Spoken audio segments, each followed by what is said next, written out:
My mother-in-law switched my insulin with water. I went into diabetic coma at dinner. Mackenzie, wake up. Someone call 911. What happened? What's wrong with her? I don't know. She just collapsed. She's not breathing right. Check her blood sugar. She's diabetic. Where's her kit? My mother-in-law switched my insulin with water. I went into diabetic coma at dinner. Hi, I'm Mackenzie. Today, I'm going to tell you my story. But before I continue, please like, share, and subscribe to hear more stories like this. I need to start by explaining that I'm a type 1 diabetic. I was diagnosed when I was 13 years old, and managing my condition has been part of my daily life for 16 years now. I am meticulous about it. I check my blood sugar regularly, count my carbs carefully, and never miss an insulin dose. My life literally depends on it. When I met my husband Brandon 3 years ago, I was upfront about my diabetes from our first date. Some guys get weird about it, but Brandon was amazing. He asked questions, learned how to recognize the signs of high and low blood sugar, and even learned how to use my emergency glucagon kit. I want to keep you safe, he told me. That's when I knew he was the one. We got married 2 years ago, and everything was perfect except for one thing. His mother, Linda. Linda had been a nurse before she retired, which should have been reassuring. Someone with medical knowledge who understood my condition, right? Wrong. Linda had very strong opinions about health and medicine, specifically that most conditions could be cured through diet and natural remedies. From the moment Brandon told her about my diabetes, she started with the comments. You know, I've read that turmeric can reverse diabetes, she said at our first dinner together. You should try cutting out all sugar and carbs completely. Your body will heal itself. Mom, Mackenzie has type 1 diabetes, Brandon explained. That's different from type 2. Her pancreas doesn't produce insulin at all. Diet alone won't fix it. Well, Western medicine wants you to believe that, Linda said, giving me this pitying look. But the pharmaceutical companies make billions off insulin. Of course, they don't want you to know about natural cures. I tried to stay polite. I appreciate your concern, but I've been managing this for 16 years with my endocrinologist's guidance. My treatment plan works for me. She smiled, but it wasn't friendly. If you say so, dear. The comments continued every time we saw her. She'd send Brandon articles about diabetes cures, most of them from sketchy wellness blogs. She'd suggest supplements, special diets, essential oils. Brandon would throw them away and apologize, but Linda never stopped. My best friend Sophie, who's been with me since high school, warned me early on. That woman doesn't respect boundaries, she said. Watch out for her. She's just concerned in her own weird way, I said. I can handle it. I had no idea how wrong I was. Things escalated about 6 months ago when Brandon and I announced we were trying to have a baby. My endocrinologist, Dr. Morrison, had cleared me for pregnancy with careful monitoring. My blood sugar control was excellent, and she was confident I could have a healthy pregnancy. Linda's reaction was immediate and harsh. You can't have a baby with that condition, she said. It's too dangerous. You'll pass it on to the child. Type 1 diabetes isn't directly inherited like that, I explained. And plenty of diabetic women have healthy pregnancies. I was a nurse for 30 years, Mackenzie. I know what I'm talking about. You're being selfish and reckless. Brandon stepped in. Mom, that's enough. This is our decision, not yours. Mackenzie's doctor supports this. Fine, but don't come crying to me when something goes wrong. After that conversation, Linda became cold toward me. She'd barely speak to me at family gatherings, would give me these judgmental looks, and started making passive-aggressive comments about my insulin. Still dependent on those shots, I see, she'd say. Must be exhausting being tied to medication.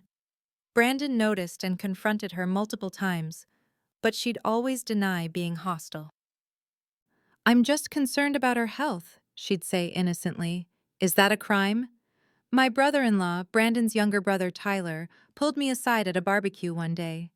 My mom's acting weird about you, he said. Weirder than usual. She keeps talking about how you shouldn't have kids, how your insulin is poison. It's creepy. I know, but what can I do? She's Brandon's mom. Just be careful around her. When mom gets an idea in her head, she doesn't let it go. I should have listened to him more seriously. About 3 months ago, Linda started inviting us over for dinner every Sunday. It was unusual because she'd been so distant, but Brandon thought maybe she was trying to make amends. She says she wants to be closer to us before we have kids, he explained. I was skeptical, but agreed to go. The first few dinners were actually pleasant. Linda was nice, asked about my work as a graphic designer, even complimented a logo I'd created. She seemed genuinely interested in rebuilding our relationship. She also started asking detailed questions about my diabetes management. How much insulin do you take? When do you take it? Where do you keep it? I thought she was just trying to understand my condition better, maybe feeling guilty about her previous attitude. I take long-acting insulin once a day in the morning and fast-acting insulin before meals, I explained. I keep my supplies in my purse and backup supplies in our bathroom medicine cabinet at home. And you never miss a dose? Never. It's too dangerous. She nodded thoughtfully. You're very disciplined. I admire that. Brandon was thrilled that his mom and I were finally getting along. See, I told you she'd come around, he said. But Sophie wasn't convinced when I told her. Why the sudden interest in your medical details? That's weird. She was a nurse. Medical stuff interests her. Just keep your guard up. Around this time, I noticed something odd. I'd been experiencing more blood sugar fluctuations than usual. Some mornings, my blood sugar would spike higher than it should, even though I'd taken my long-acting insulin as prescribed. I mentioned it to Dr. Morrison and she adjusted my dosage slightly, but the inconsistency continued. I started feeling off, more tired, thirstier, going to the bathroom constantly. Classic symptoms of high blood sugar. I checked my insulin pens to make sure they weren't expired. Everything seemed fine. Then came the Sunday dinner that changed everything. Linda had invited us over for a special meal, her famous pot roast with all the fixings. Tyler was there with his girlfriend Vanessa, and Brandon's dad Greg was in his usual spot watching football in the living room. It seemed like a normal family dinner. I checked my blood sugar before we ate. It was slightly elevated at 160, which wasn't great, but not dangerous. I calculated my mealtime insulin dose based on the carbs I'd be eating, and injected it from my fast-acting pen, the one I always kept in my purse. We sat down to eat, and Linda was unusually attentive. Make sure you eat everything, Mackenzie. You need your strength. The meal was delicious, and I enjoyed catching up with Tyler and Vanessa. About halfway through dinner, I started feeling strange. My vision got blurry. My head felt foggy. I was incredibly thirsty despite drinking 2 glasses of water. Brandon, I said quietly. Something's wrong. What is it? I don't feel right. I need to check my blood sugar. I pulled out my glucose meter and tested. The number that came up made my heart stop. 420. Dangerously high. That can't be right, I said. I just took my insulin. Test again, Brandon said, worried now. Same result. 423. My breathing started getting rapid and shallow. I felt nauseous. My mouth was incredibly dry. These were signs of diabetic ketoacidosis, a life-threatening condition that happens when blood sugar gets too high. I need to go to the hospital, I managed to say. Something's really wrong. That's when everything went dark. The conversation from the beginning happened, but I didn't hear it. I was unconscious. Mackenzie, Mackenzie, wake up. Someone call 911. What happened? What's wrong with her? I don't know. She just collapsed. She's not breathing right. Check her blood sugar. She's diabetic. Where's her kit? I woke up 3 days later in the ICU. Brandon was asleep in a chair beside my bed, his hand holding mine. When he saw me open my eyes, he started crying. Thank God. Thank God you're okay. What happened? My throat was so dry I could barely speak. You went into a diabetic coma. Your blood sugar was over 600 when the paramedics arrived. You had severe ketoacidosis. Mackenzie, you almost died. The memories came flooding back. The dinner, the blood sugar reading, the feeling of something being terribly wrong. But I took my insulin. I know I did. Dr. Morrison came in shortly after I woke up. She looked serious. Mackenzie, we need to talk about what happened. Your blood sugar was critically high, but you had no insulin in your system at all. Not from your mealtime dose, and barely any from your long-acting dose that morning. That's impossible. I take my insulin every day. I believe you, but somehow you weren't getting insulin. Do you still have your insulin pens? Brandon had brought my purse to the hospital. Dr. Morrison examined my insulin pens and her expression changed. We need to test these. The hospital lab ran tests on my insulin. The results were shocking. My fast-acting insulin pen contained mostly water with only trace amounts of insulin. My long-acting insulin pen, the one I'd been using every morning for the past 2 months, was similarly diluted. Maybe 10% insulin, 90% water. Someone tampered with your insulin, Dr. Morrison said gravely. This was deliberate. If you'd been alone when you collapsed, you would have died. The police were called. Detectives came to my hospital room and asked questions. Where did I keep my insulin? Who had access to it? Had anyone shown unusual interest in my medical supplies? And that's when it hit me. Linda. My mother-in-law, I said. She's been asking detailed questions about my insulin for months, about where I keep it, when I take it, everything. Mackenzie, that's crazy, Brandon said. My mom wouldn't. But even as he said it, I could see doubt in his eyes. Tyler came to visit me in the hospital, and I told him what the police had discovered. His face went pale. Oh my God, Mackenzie, I need to tell you something. A few weeks ago, I came by Mom and Dad's house unexpectedly. Mom was in her bathroom with a bunch of syringes and vials. She got really defensive when I walked in, said she was organizing old nursing supplies. But now, what else did you see? There were insulin pens on the counter.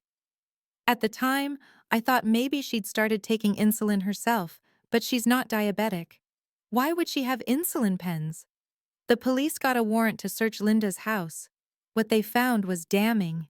In her bathroom cabinet, hidden behind towels, were multiple empty insulin pen cartridges, the same brand I used.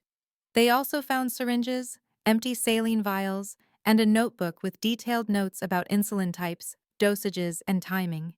Most chilling was a page in her notebook that read, "Once the insulin is replaced gradually, she won't notice right away. By the time she realizes something's wrong, it will look like she mismanaged her own condition. No one will suspect tampering." Linda had been planning this for months. The Sunday dinners, the friendly conversations, the interest in my diabetes management, it was all part of her plan. She'd been gradually replacing my insulin with water over time, which explained the inconsistent blood sugar readings I'd been having for weeks. But how had she accessed my insulin? That's when I remembered. About 2 months ago, Linda had insisted on giving me a care package of homemade cookies. She'd come to our house when Brandon and I were both home, said she needed to use the bathroom. She must have gone into our medicine cabinet then and switched out my long-acting insulin pen. As for my fast-acting pen in my purse, I'd left my purse in Linda's living room during one of those Sunday dinners when I went to help her in the kitchen. She would have had plenty of time to swap it out then. The police confronted Linda at her home.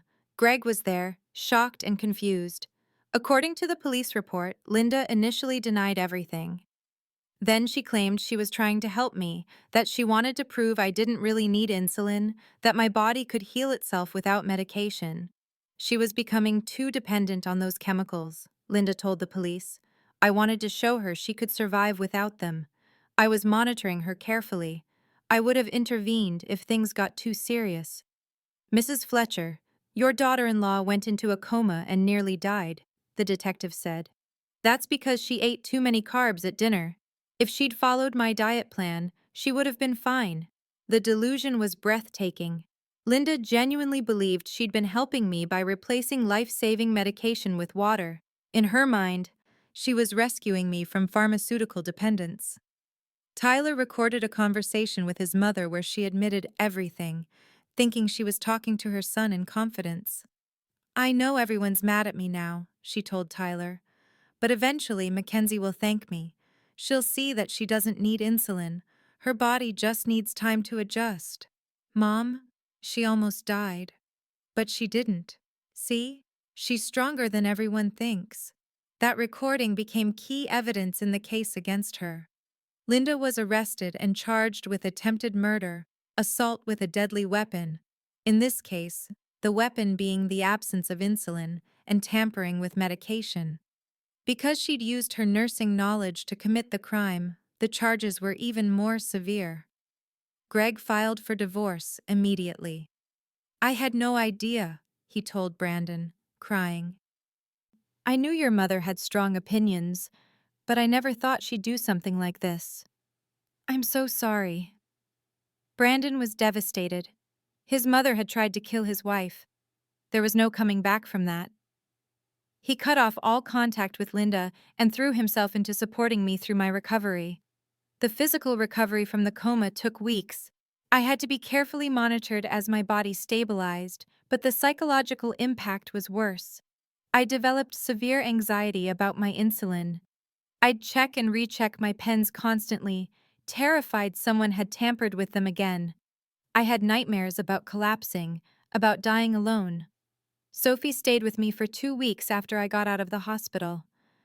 I hate that I was right about her, she said, but I'm so glad you're alive. Vanessa, Tyler's girlfriend, came forward with her own story. Linda tried to get me alone several times at family dinners, she told the police. She kept asking if I thought Mackenzie seemed overly dependent on medication. She was testing to see if I'd support her crazy theory. The trial happened 4 months later. The prosecution presented overwhelming evidence. The tampered insulin pens, the notebook with Linda's plans, Tyler's recorded conversation, and medical expert testimony about how dangerous it is to deprive a type 1 diabetic of insulin. Linda's lawyer tried to argue that she hadn't intended to kill me, that she genuinely believed she was helping. The prosecutor destroyed that argument. The defendant is a former nurse with 30 years of experience. She absolutely knew that depriving a type 1 diabetic of insulin is life-threatening. She documented her plan in detail. This wasn't ignorance. This was attempted murder. Dr. Morrison testified about the severity of my condition when I arrived at the hospital. Mackenzie Fletcher was in critical condition. Her blood sugar was 647 when she arrived. She had severe diabetic ketoacidosis. If the paramedics had arrived even 10 minutes later, she likely would have died or suffered permanent brain damage. I testified about Linda's history of dismissing my condition, her comments about natural cures, her sudden interest in my insulin routine. The jury listened with horror. The defense called a psychologist who testified that Linda had a delusional disorder. She genuinely believed alternative medicine could cure diabetes and that she was saving me from pharmaceutical harm. But the prosecutor pointed out that, delusion or not, Linda knew her actions were secret and wrong. She'd hidden the evidence, lied to her family, and carefully planned everything over months. She knew exactly what she was doing. The jury deliberated for less than 4 hours, guilty on all counts. At sentencing, I gave a victim impact statement. Linda Fletcher tried to kill me because she couldn't accept that I need medication to survive. She was willing to risk my life to prove her point. Because of her actions, I developed severe anxiety. I have nightmares. I'm terrified of dying every time I take my insulin, wondering if someone has tampered with it. She didn't just attack my body. She attacked my sense of safety in the world. The judge sentenced Linda to 15 years in prison with no possibility of parole for at least 10 years. She also permanently lost her nursing license and was ordered to pay for my medical expenses and therapy. Linda's downfall extended beyond the prison sentence.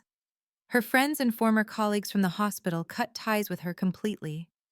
News of the case spread through the community. The nursing board investigated and found she'd been promoting dangerous alternative medicine advice to several former patients, recommending they stop taking prescribed medications. Several complaints were filed against her retroactively. Her reputation as a caring nurse was completely destroyed.